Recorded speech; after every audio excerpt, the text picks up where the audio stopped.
এই নির্বাচনে সুস্পষ্টভাবে ফলাফলে কারচুপি হয়েছে।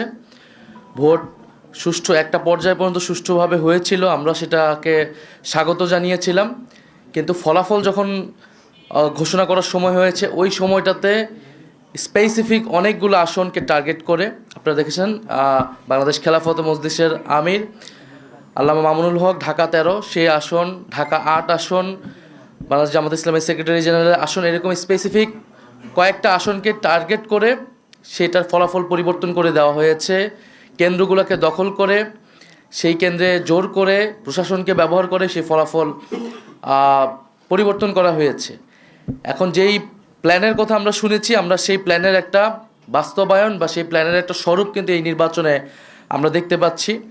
এবং এই ধরনের ফলাফল কারচুপি করে যারা পুরনো আমলে আওয়ামী লীগ যেইভাবে নির্বাচন করেছে, সেই ধরনের প্রচেষ্টা আমরা যাদের ভিতর দেখতে পাচ্ছি, তারা কিভাবে রাষ্ট্র পরিচালনা করবে, কীরকম দেশ পরিচালনা করবে, সেটা নিয়ে জনগণের মধ্যে প্রশ্ন এসেছে। এবং নির্বাচনের পরদিনই যারা তাদের প্রতিদ্বন্দ্বীদের উপরে হামলা, সারা দেশে নির্বিচারে বাড়িঘরে হামলা, আগুন লাগানো, হুমকি এবং এলাকা ছাড়া করতেছে, তাদের কাছে এই দেশের জনগণ, এই দেশের মানুষ কিভাবে নিরাপদ থাকবে সেটা নিয়ে প্রশ্ন এসেছে। এবং সেটার জন্য আমরা 11 দল কিন্তু ঐক্যবদ্ধ হয়েছি।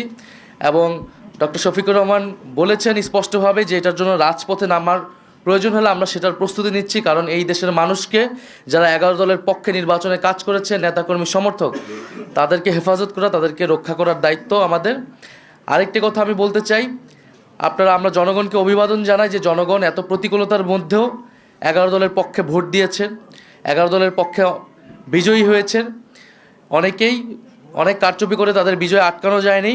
আপনারা দেখবেন যে গণভোটে কত পার্সেন্ট ভোট পড়েছে, 60% ভোট পড়েছে, 60+ ভোট পড়েছে।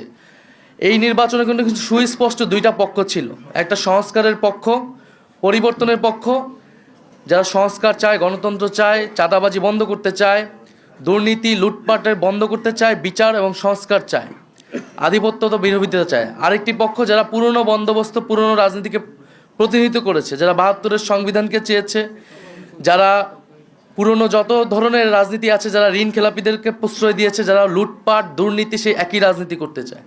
ফলে জনগণ ব্যাপকভাবে যেই 60%-এরও বেশি, 60+ সংস্কারের পক্ষে তারা ভোট দিয়েছে, সেই একই জনগণ কিন্তু 11 দলের পক্ষেও ভোট দিয়েছে।